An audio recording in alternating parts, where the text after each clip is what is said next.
everybody. Welcome to the Matt Mitchell Show. I'm DJ Foster, joined by Grand Valley State head football coach Matt Mitchell. Mitch, your team suffered a tough loss last Thursday night on national TV, a 26-23 double overtime loss to a very good opponent, top 25 team, Azusa Pacific. As I mentioned, it was last Thursday night, not a normal Saturday game, so you've had a couple days to kind of look at the game, see what you could find on film. What did you take away from the game now a few days later?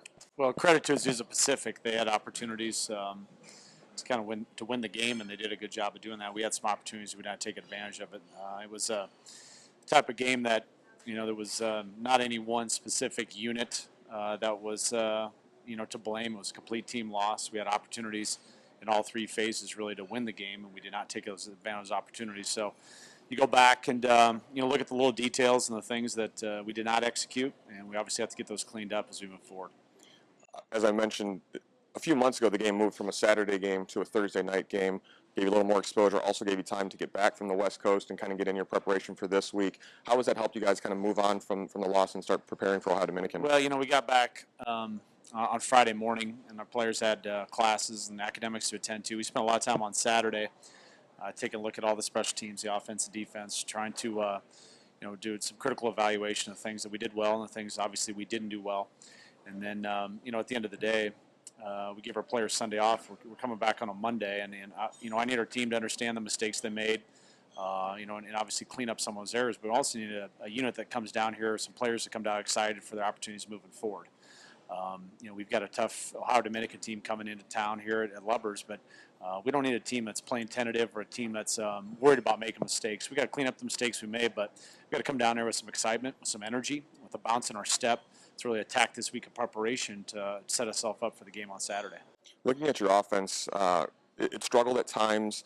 It was good field position throughout the game sometimes, and then they weren't able to execute. You still outgained Azusa Pacific in total yardage.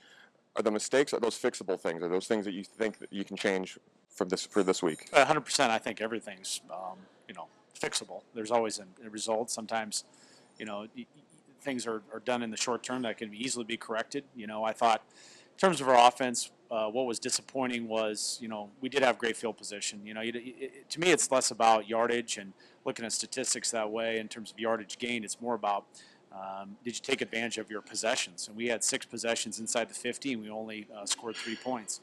And I think the second half was more marred with turnovers. We put a high premium on ball security in our program, and we didn't have it. We had poor ball security throughout the course of the second half. The first half, our trips that we had down the red zone, we had to settle for field goals or field goal attempts to go for on a 4th down. Some of those result in penalties, including, I had a penalty on myself that hurt our football team, which can't happen. So, it wasn't one specific player. It wasn't one specific issue. I mean, there's a multitude of things came up: penalties, turnovers, not being able to protect our quarterback, and some of that is not just the offensive line. When you say protection, some of it has to do with our running backs involved in our protection, the quarterback getting himself in the proper protections. We did not protect our quarterback well enough. We did not run the ball well enough. We did not protect the football well enough. We did not capitalize on our field position or opportunities as well as we need to offensively, and that's from head coach assistants on down to the players. That's something that's got to improve moving forward from week 1 to week 2. Defensively, you gave up just 13 points in regulation. I mean, that's a good performance. Only the 52 passing yards.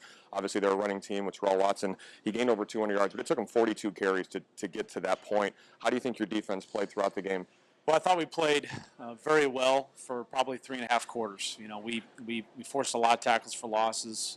We had Matt Judon came out the edge with a sack fumble, which gave us great field position. We intercepted 2 balls with Brad Horling and Marquez Goldman.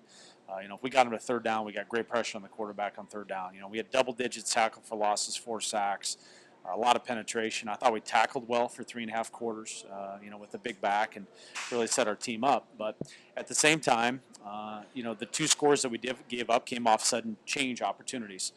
We had Heath had sack fumble, and they had it. And we hold them to a field goal. We get a roughing the kicker penalty on our defensive unit, and that leads to 7 points. The other one after the pick, we got they got first 10 on the 24-yard line. We got to find a way to hold them to a field goal attempt there. So our 2 scores that we did give up throughout the course of the regulation were a result of poor execution and sudden change opportunities, which has got to be the hallmark of a great defense. And then secondly, what's disappointing is they put the ball in the 25 for both overtimes and never threw the ball once, and they ran it. And we we wore down. He was strong. Terrell Watson, gave him a lot of credit, was very strong towards the end of the game. And we missed tackles. We missed things that were fitting well in the first half. And we became not a very good defensive unit in overtime because of mental toughness and fatigue. And so that's something that we can point to. So as well as everybody wants to say, our defense had a chance to win that ball game. For our team. When our offense was struggling, our defense had a chance to win that ball game. We've been enough games around here that when you give them those opportunities, you got to step up and make some plays. And so our defense didn't have a dominant performance like it should have, given the coaches and players we have on that side of the ball. Looking towards this week, Ohio Dominican, the defending GLIAC champs, they come in. They defeated Malone this past weekend 59-14, but it was a 17-14 game at the half, and then they kind of ran away in the second half. Very balanced last week, 274 yards passing, 206 yards rushing, and obviously they come in 1-0 and maybe in the top 10. A tough team coming in this week. Obviously, as you mentioned, after the loss to Azusa, no time to dwell on that. We've got to get ready for Ohio Dominican. How have you guys started to do that? Well, we've already started as coaches. We're on the tape, and we're breaking them down, take a look at what they do. Our players will come in. We'll start giving the game plan. We'll get to work on what we need to do to have success, to beat them. So they're a very good football team, obviously. They won our league last year. We're undefeated. Our playoff caliber team. They have a lot of people back. Brandon Schoen, their running back, he came in here 2 years ago as a true freshman, had success against us, and so he won't be intimidated by anything that we put in front of him. I think their quarterback, Mark Miller, is a very underrated player. He probably won't be getting all conference awards last year, but he's a very smart football player. They give up very few sacks. They give up very few tackles for losses. It's very difficult with the style of offense to generate negative plays. And a lot of it has to do with his intelligence, that position. You can tell he's gritty, he's competitive. He's a senior quarterback that's seen a lot, and he's been a multiple-year starter. So the other challenge is they got some really good skilled athletes on the outside.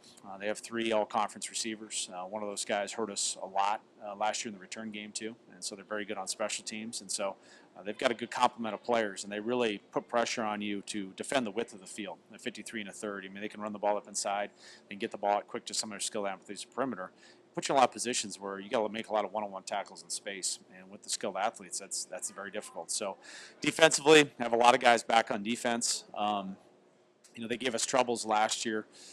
Their outside linebacker was named the GLIAC Player of the Week last week because of his performance against Malone. He gave us fits last year, and they have a very solid defense. It's very fundamentally sound and well coached. So.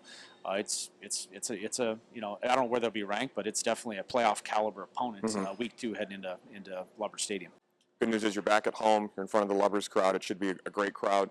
You talked about what Ohio Dominican does. How do you guys bounce back and with a good performance this week? Well, we got to do what we do in our program. That's obviously defensively, our hallmarks. We got to stop the run, not give up big plays, be great in the red zone. Be a physical team. I thought we were physical on Saturday. When you look back, is one of the things we were very physical at the point of attack. And then, offensively, some of the things that we hang our hat on, we did not do. Too many turnovers. Ball security is placed, very high on our program in terms of stress the importance of that. We didn't have great ball security. We didn't generate a lot of explosive plays in the run or the pass game. We didn't execute as well as we needed to, but I didn't think we were very physical on offense. So about everything that we value on our program offensively, we got to get back to that and get back to work on that and make sure that starts taking over. Because if we play soft, if we turn the ball over, if we don't have explosive plays, then we'll get beat on Saturday again. The 2014 home opener this Saturday night at 7 p.m. against visiting Ohio Dominican. It is a blackout, so make sure you wear black when you come onto Lubbers Stadium. Mitch, thanks for your time today and best of luck this week. Thanks. Thanks for watching the Matt Mitchell Show right here on the Grand Valley Sports Network.